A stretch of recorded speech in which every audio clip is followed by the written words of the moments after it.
সবাই কেমন আছো? আশা করি তোমরা সবাই খুব খুব ভালো আছো, সুস্থ আছো। আমিও ভালো আছি, সুস্থ আছি। তো এখন থেকে আমার ভিডিওটা শুরু করছি। তো এখন বাজে হচ্ছে সকাল 8টা। তো এখন থেকে ভিডিওটা শুরু করছি, আর আমার একটু সব কাজই হয়ে গেছে। তো এখন যাবো হচ্ছে, আমি আগে জামাগুলো ভিজিয়ে দেবো, কারণ শীত তো প্রায় চলেই আছে, আর অতটা শীত নেই, আচ্ছা হালকা হালকা। কিন্তু ভাবছি এবার কি বলতে হবে, মানে সোয়েটার চাদর সবগুলো ধুয়ে মানে সব তুলে রেখে দেবো। কারণ হচ্ছে কি বলতো, ঘরের ভেতরে অত জামা কাপড় থাকে না, খুব বিরক্ত বিরক্ত লাগে। তো সেই জন্য ভাবছি শীত যেহেতু এতটা নেই, তাহলে এবার সব আজকে ধুয়ে রেখে দেবো, সব একদিনই ধুয়ে দেবো। কারণ কষ্ট হলে আবার একদিনই কষ্ট, প্রতিদিন কষ্ট করতে ভালো লাগে না। আজকে অল্প ধুবো, কালকে অল্প ধুবো, সেটা করবো না, একবার সব আজকে ভিজিয়ে দেবো আর আজকে সব ধুয়ে দেবো। তো চলো।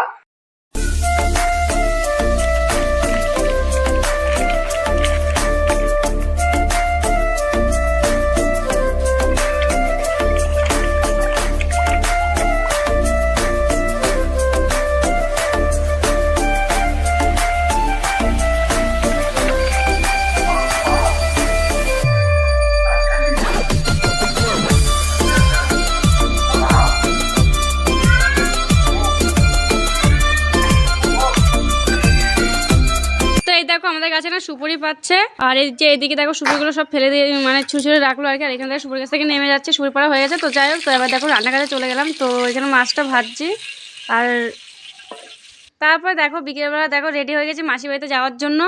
অনেকদিন থেকে মাসি বাড়িতে যাই না, আর মাসিও যেতে বলছিল, তাই মাসি বাড়িতে যাওয়ার জন্য দেখো রেডি হয়ে গেছি। তো যাবো, আমি আমার ছেলে যাবো, আর ক্যামেরাম্যান আমাদেরকে দিয়ে চলে আসবে। এখন বেরিয়ে পড়েছি মাসির বাড়ি যাওয়ার জন্য। তো এই যে দেখো মাসির বাড়ি চলে আসলাম। তো মাসির বাড়িতে এসেছি। তো এবার কি বলো তো, আমি তো জানি না যে মাসির বাড়ির এখানে বিয়ে বাড়ি ছিল। এবার মাসি বলছে যে আমার সবাই বিয়ে বাড়িতে যাও, তুই একা কেন বাড়িতে থাকবি, তুইও চ বিয়ে বাড়িতে। তারপরে আর কি রেডি হলাম। আর কি বলো তো, শাড়িটা আমার বোনের শাড়ি। তো আমি তো জানি না যে আমার বিয়ে বাড়ি ছিল। তার আমি তো কোনো শাড়ি নিয়ে যাই, কারণ চুড়িদার পরে গেছিলাম, আর এটা বোনের শাড়িটা পরেছি তারপরে ওইখানে।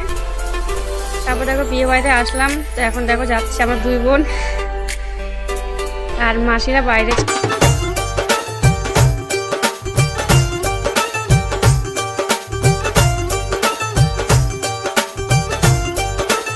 এটা হচ্ছে মাসির ননদ, মানে কাকা শ্বশুর করে ননদের বিয়ে ছিল আর কি। তো এই যে মাসি। তো এখানে আমরা খেতে বসেছি, আর এখানে যে আমার দুই ভাই বোন, মাসির ছেলে আর মেয়ে। আর এখানে এই যে তো আমাদের খাওয়া দাওয়া হয়ে গেছে। তো এখন আমরা বাড়ি চলে যাচ্ছি। আর কি বলতো, মানে বিয়ে বাড়িতে না বেশিক্ষণ ছিলাম না, কারণ নিজেতে না খুব লজ্জা লাগছিল, যেহেতু আমি বিরিয়ানি নিমন্ত্রণে গেছি আর মাসির বাড়িতে গেছিলাম। এবার মাসিদের নিমন্ত্রণ ছিল, তো মাসি নিয়ে গেছে, তো সেই হিসেবে গেছিলাম আর কি। তো যাই হোক, আমার ভিডিওটা আজকে এ পর্যন্ত। যদি ভালো লাগে অবশ্যই লাইক শেয়ার সাবস্ক্রাইব করে দেবে।